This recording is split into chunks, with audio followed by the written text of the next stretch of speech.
जय श्री कृष्णा। ओम नमो भगवते वासुदेवाय नमः। आज मैं आप लोगों के समक्ष लेकर आई हूँ श्री स्कंद पुराण के नारद और अम्बरीश के संवाद में फलश्रुति कथन नाम का 25वां अध्याय। भक्तगणों, मैंने प्रथम 24 अध्याय अपने YouTube चैनल पे अपलोड कर दिए हैं, कृपया करके आप उन्हें अवश्य सुने। श्री सुखदेव जी कहने लगे, हे राजन, वैशाख में शुक्ल पक्ष के अंत की जो 3 तिथि पूर्णमासी तक है वे बड़ी शुभ फल देने वाली है। ये तीनों तिथि पुष्करणी कहलाती हैं। ये समस्त पापों को दूर करने वाली है। जो कोई वैशाख मास में महीने भर तक स्नान नहीं कर सकता, उन्हें इन तिथियों में स्नान करने से संपूर्ण फल मिल जाते हैं।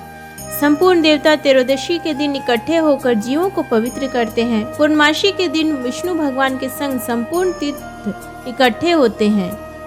चतुर्दशी के दिन यज्ञ सहित सब देवता उन्हें पवित्र करते हैं। कोई कैसा ही ब्रह्मघाती अथवा मद्यपान करता हो, ये सबको पवित्र करते हैं। प्राचीन काल में वैशाख एकादशी के दिन विष्णु भगवान ने अमृत उत्पन्न किया। द्वादशी के दिन उसकी रक्षा की। त्रयोदशी के दिन देवताओं को अमृत पिलाया और चतुर्दशी के दिन देवताओं के विरोधी दैत्यों का नाश किया तथा पूर्णमासी के दिन देवताओं ने अपने राज्य को प्राप्त किया। इससे देवताओं ने प्रसन्न हो इन तीनों तिथियों को प्रीति पूर्वक प्रफुल्लित चित्त से वरदान दिया था। वैशाख मास की ये तीनों तिथियां शुभ है, पुत्र पौत्रादि फल देने वाली और मनुष्यों के पापों को दूर करने वाली है।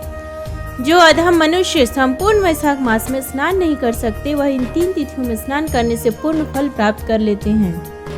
जो मनुष्य इन तिथियों में भी स्नान दान आदि नहीं करते, वे चांडाल की योनि पाते हैं और फिर रौरव नरक में जाते हैं। जो इन तीनों तिथियों में गर्म से जल से स्नान करते हैं, वे 14 मनवंतर तक रौरव नरक में निवास करते हैं।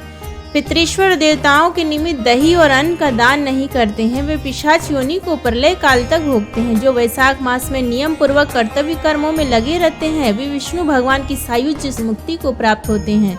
इसमें कोई संदेह नहीं है। जो वैशाख के कुल महीने में नियम पूर्वक न रहकर केवल इन 3 तिथियों में शास्त्र विहित कर्म करते हैं, वे पूर्ण फल पाकर विष्णु लोक में निवास करते हैं। मनुष्य, देवता, पितृश्वर, गुरु और विष्णु भगवान के निमित्त जो दान नहीं करते हैं, उन्हें हम शाप देते हैं। वे मनुष्य निसंतान, आयुहीन और दुखी होंगे। ऐसा देवता वर देकर अपने अपने धाम को चले गए। अतएव ये तीनों तिथि बड़ी पुण्यकारिणी और संपूर्ण पापों को नाश करने वाली है तथा ये तीनों पुष्करिणी कहलाते हैं।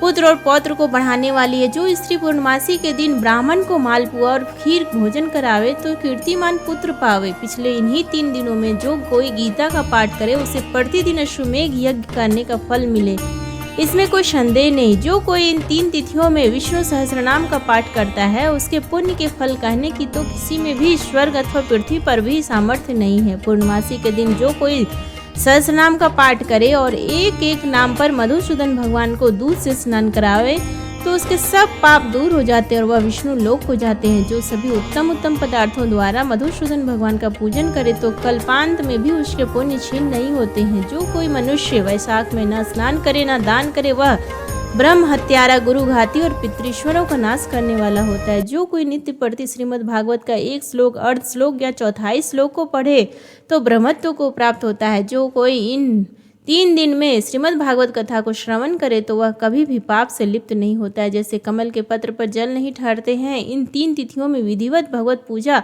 स्नान दान आदि करने से बहुत से मनुष्य देवता हो गए हैं, कितने ही सिद्ध बन गए हैं और कितने ही ब्रह्म भाव को प्राप्त हुए हैं। ब्रह्म ज्ञानी अथवा प्रयागराज में मरने से मोक्ष मिलती है अथवा वैशाख मास में नियम पूर्वक स्नान करने से मोक्ष मिलती है। वैशाख की पूर्णमासी के दिन स्नान करके नीले रंग का सांड छोड़े, तो समस्त बंधन से छूटकर धर्म, अर्थ, काम और मोक्ष प्राप्त होती है। जो गरीब कुटुंबी ब्राह्मण को गौदान देता है, वह अकाल मृत्यु से छूटकर परलोक में परम पद पाता है। जो मनुष्य वैशाख की पूर्णमासी को बिना स्नान दान किए बिता देते हैं, वह 100 जन्म तक कुत्ता की योनि में पड़कर विष्ठा के कीड़े होते हैं। तीनों भुवन में 3.5 करोड़ तीर्थ हैं। ये सब इकट्ठे होकर पाप समूह के डर से सलाह करने लगे कि पापी मनुष्य अपने किए पाप हमारे बीच में त्यागते हैं, तो हमारे पाप कैसे दूर होंगे। ऐसी चिंता करते हुए तीर्थपाद हरि भगवान की शरण में गए और अनेक स्रोत द्वारा स्तुति करके प्रार्थना करने लगे। हे देव देव, हे जगन्नाथ, हे संपूर्ण पापों के नाश करने वाले, पापी मनुष्य हमें स्नान करके पाप को हमारे बीच में छोड़ आपके धाम को चले जाते हैं। तो हे प्रभु, हम तो आपके आज्ञाकारी हैं, अतः हे पाप ये जनार्दन हमसे कैसे दूर होंगे। हे प्रभु, हम आपके चरणों की शरण के इच्छुक हैं, कोई उपाय हमारे सामने कहिए। तब तीर्थों ने ऐसी प्रार्थना की। तब भूत भावन भगवान हंसते हुए मेघ जैसी गंभीर वाणी से बोले, वैशाख के महीने में वेश की संक्रांति में शुक्ल पक्ष में जो अंत के 3 दिन है, वे 3 दिन सर्व तीर्थमय पुण्य रूप हैं और मेरे प्राण प्यारे हैं। इनमें सूर्योदय से पहले स्नान कर जल से बाहर आ जाए, जिससे सब प्रकार के पाप से छूट जाता है और निर्मल हो जाता है। उन 3 दिवसों के बीच जो कोई स्नान नहीं करते, उन मनुष्यों में ही पाप स्थित रहता है। जो पाप तुम्हारे बीच में है, उनसे निकलकर इकट्ठे हुए हैं। जो मनुष्य इस प्रकार तुम्हारे बीच में पाप छोड़ गए हैं, वह उनमें रहते हैं। ऐसा तीर्थपाड़ विष्णु भगवान ने तीर्थों को वरदान दिया और ऐसी आज्ञा दे, योग बल से वहीं अंतर्ध्यान हो गए और सब तीर्थ अपने अपने धाम को चले गए। प्रति वर्ष वैशाख के महीना में पिछले 3 दिनों में सब अपने अपने पापों को छोड़ निर्मल होते हैं। जो वैशाख के पिछले 3 दिनों में स्नान नहीं करते, उन्हीं के ऊपर सब मनुष्यों के पाप आ करके ठहर जाते हैं। इस प्रकार स्नान न करने वाले मनुष्यों को तीर्थ पाप देते हैं। जो कोई इन 3 दिनों में स्नान नहीं करता, उसके समान कोई पापी नहीं है। ऐसा पाप किसी भी शास्त्र में न देखा गया न सुना गया। अतः पिछले 3 दिवस में स्नान, दान और मधुसूदन भगवान की पूजा न करे तो उसके तुल्य कोई पाप नहीं। जो इन कर्मों को न करे, वह 14 मनवंतर तक नरक में पड़ा रहे। इस प्रकार संपूर्ण वैशाख का महात्म्य महाबुद्धिमान श्रुति कीर्ति के आगे कहा हुआ। जैसे जैसे सुना या देखा तदनुसार ही माधव वांस की कथा वर्णन की गई है। इस महात्म्य को पूरी रीति रिवाज से सेवन करने की सामर्थ्य तो ब्रह्मा की भी नहीं है। पहले कैलाश के शिखर पर बैठकर पार्वती जी ने महादेव से पूछा, तब महादेव जी 100 वर्ष तक यही कथा कहते रहे तो भी पूरी हुई। तब असमर्थ हो चुप हो गए। विष्णु भगवान जगन्नाथ श्री नारायण बिना कोई भी पूर्णतया वैशाख मास को वर्णन कर सकते हैं। पहले सब ऋषियों ने मनुष्यों के हित की इच्छा से थोड़ा थोड़ा वैशाख महात्म्य वर्णन किया, परंतु हे राजन, किसी ने अंत नहीं पाया। असमर्थ होकर सब बैठ रहे।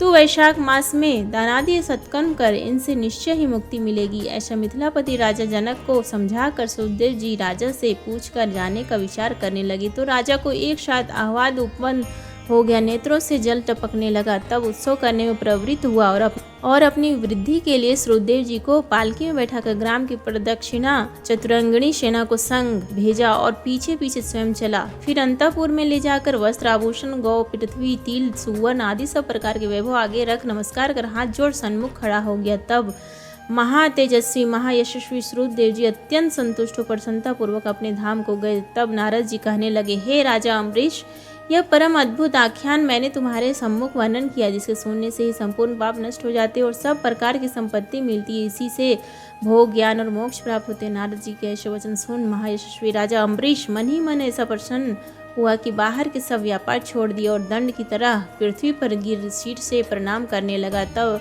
तथा सब प्रकार के ऐश्वर्यवान पदार्थों से नारद जी की पूजा की। फिर भगवान नारद मुनि ने राजा से पूछकर अन्य लोग चले गए, क्योंकि शाप के मारे वे एक जगह नहीं रहते थे। राजर्षि अम्बरीश भी नारद जी के कहे गए इन शुभ धर्मों को आचरण करते निर्गुण पर ब्रह्म में लीन हो गए। सूत जी बोले, जो कोई इस पाप के नाश करता और पुण्य के बढ़ाने वाले परम अद्भुत आख्यान को सुनता है अथवा पाठ करता, वह परम गति को प्राप्त होता है, तथा जिसके घर में हाथ की लिखी पुस्तक है, उसके तो हाथ ही में मुक्ति है। सुनने की भी कुछ आवश्यकता नहीं है। उम्मीद करती हूँ आपको आज का ये वीडियो पसंद आए, तो प्लीज़ वीडियो को लाइक करें, शेयर करें और कमेंट बॉक्स में श्री ओम नमो भगवते वासुदेवाय लिखना ना भूलें। धन्यवाद।